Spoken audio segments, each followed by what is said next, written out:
So start with the sums. Now this is the first sum. The cost of a notebook is twice the cost of a pen and you have to write a linear equation in two variables to represent this statement.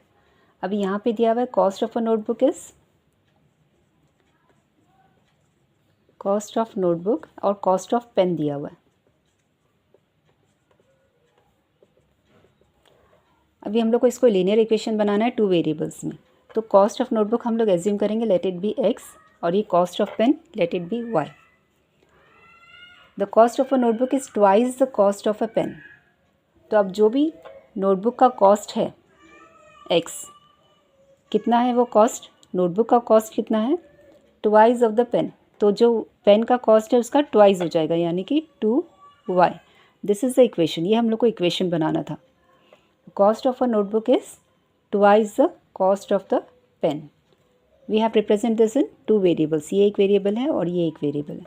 तो अब इसको standard form में हम लोग लिखेंगे. Standard form कैसा है, ये 2y भी इधर आ जाएगा. तो जब ये इक्वल्स टू के ये साइड से यहाँ पर आ जाएगा तो इसकी साइन चेंज हो जाती है. So it will become x minus 2y equals to 0. तो ये हमारा रिक्वायर्ड लीनियर इक्वेशन है in two variables. So this was your first some.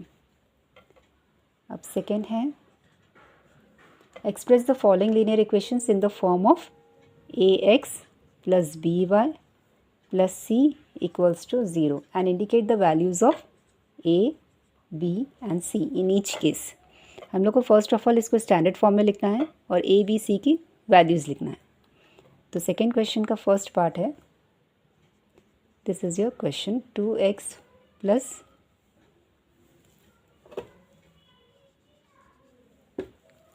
2x plus 3y is equal to 9.35. यह हमारा फर्स्ट क्वेश्चन है. अभी हम लोग को इसको स्टैंडर्ड फॉर्म में लिखना है. स्टैंडर्ड फॉर्म में मतलब ये जो कांस्टेंट है ये भी इस तरफ आ जाता है प्लस c और इक्वल्स टू 0 लिखते हैं. तो इसको पहले स्टैंडर्ड फॉर्म में लिखेंगे. 2x प्लस 3y यानी कि ax plus by plus c. तो अब ये 9.35 यहाँ पर चला जाएगा तो ये minus 9.35 equals to 0. This is the standard form of the equation. अब हम लोग इसको और इसको कंपेयर करेंगे और ए बी सी की वैल्यूज़ फाइंड करेंगे. सो यहाँ पर by comparing a equals to हम लोग को वैल्यू मिलती है 2 क्योंकि x के साथ a है तो x के साथ a ही होता है हमेशा, y के साथ b है. तो a की वैल्यू 2 है, b की वैल्यू इट इज़ 3 और ये जो कांस्टेंट है वो c की वैल्यू होती है. तो इसके साथ अगर नेगेटिव साइन है तो नेगेटिव साथ में लेना है क्योंकि यहाँ पे हमेशा पॉजिटिव होता है. तो अगर नेगेटिव है तो c की वैल्यू भी नेगेटिव आएगी minus 9.35. So these are the values of a, b and c and this is your required answer. Second part is x minus y by 5 minus 10 equals to 0. अब ये इसी form में है तो हम लोग को चेंजेस नहीं करना है. It is ax plus by plus c equals to 0 उसी फॉर्मेट में है. अब जस्ट हम लोग को कंपेयर करके a, b, c और वैल्यूज़ फाइंड करनी है. तो देयरफॉर a की वैल्यू क्या है, x के साथ कुछ नहीं है सो इट इज़ 1. b के साथ y के साथ क्या है, that is the b part. तो y के साथ यहाँ पे न्यूमरेटर में तो first of all negative sign है, न्यूमरेटर में 1 है और डिनोमिनेटर में 5 है. तो minus 1/5 is your b part. और c की वैल्यू कांस्टेंट की वैल्यू है minus 10. So these are your values of a, b and c. Just compare करना है स्टैंडर्ड फॉर्म में लिख के और वैल्यूज़ लिखनी है. Your third sum is minus 2x plus 3y equals to 6. अब पहले हम लोग उसको स्टैंडर्ड फॉर्म में लिखेंगे. So minus 2x plus 3y minus 6 is equal to 0. तो कंपेयर करके हम लोग को a की वैल्यू मिलती है x के साथ माइनस 2 है. So a is minus 2, b is 3 और c हमारा minus 6. So these are the values of A, B and C. This is the fourth sum. x equals to 3y। अब इसको पहले स्टैंडर्ड फॉर्म में लिखना है। स्टैंडर्ड फॉर्म में लिखने के लिए 3y को ये साइड लेके आएंगे, so it will become x and this 3y will go on this side, तो ये नेगेटिव हो जाता है। x minus 3y equals to 0। अब यहाँ पे कांस्टेंट नहीं है, तो कांस्टेंट के लिए हम लोग क्या करेंगे, एक ज़ीरो ऐड कर देंगे, x माइनस 3y, क्योंकि यहाँ पे कुछ भी नंबर नहीं है तो हम लोग स्टैंडर्ड फॉर्म में लिखने के लिए एक ज़ीरो लगा देंगे। अब ये स्टैंडर्ड फॉर्म में हो गया है ax plus by plus c equals to 0। तो यहाँ पे a की वैल्यू क्या है, x के साथ कुछ भी नंबर नहीं है, सो हम लोग 1 कंसिडर करेंगे। b की वैल्यू क्या है, -3, और c की प्लेस पे कुछ नहीं है, इट इज़ 0। तो ये हो गई a, b एंड c की values.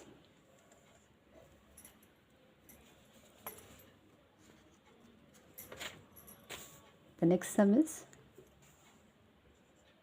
2x equals to -5y।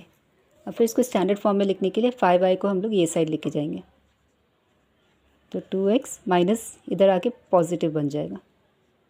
Again यहाँ पे कुछ कांस्टेंट नहीं है, तो हम लोग 0 कंसिडर करेंगे, इक्वल्स टू 0। तो अभी स्टैंडर्ड फॉर्म में हो गया ax plus by plus c equals to 0। तो कंपेयर करके हम लोग a की वैल्यू क्या मिलेगी, 2, b की वैल्यू 5 और c की value 0। So these are the values of a, b and c. Next is 3x plus 2 equals to 0। अब यहाँ पे x टर्म दिया हुआ है और कांस्टेंट दिया हुआ है, यहाँ पे y टर्म मिसिंग है, तो हम लोग y टर्म की प्लेस पे 0 कंसिडर करेंगे। जो भी टर्म दिया हुआ नहीं रहेगा उसकी प्लेस पे हम लोग को 0 कंसिडर करना है, तो 0 y, तो ये ax प्लस by और एक constant term as it is लिखेंगे, इक्वल्स टू 0। अब ये y टर्म है ही नहीं, तो इसके लिए हम लोग 0 इंटू वाई लिखेंगे, because 0 into y is ultimately 0 only, और यहाँ पे कुछ भी y टर्म नहीं है, so we just took 0y। अब कंपेयर करके a की वैल्यू क्या मिलेगी, a इक्वल्स टू 3, b की वैल्यू है 0 और कांस्टेंट की वैल्यू है 2। So these are the values of a, b and c।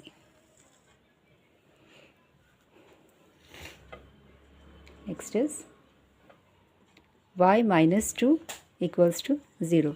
अब यहाँ पे y टर्म है और कांस्टेंट है, x टर्म मिसिंग है, इसके लिए हम लोग क्या लेंगे, 0x, this becomes your x term.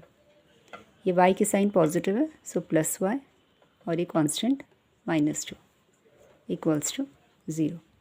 अब कंपेयर करके आंसर्स क्या मिलेंगे हम लोग को, a की वैल्यू 0 है, b की वैल्यू y के साथ कुछ नहीं है, वी कंसिडर 1, और c की वैल्यू -2 है, constant. So these are the values of a, b and c।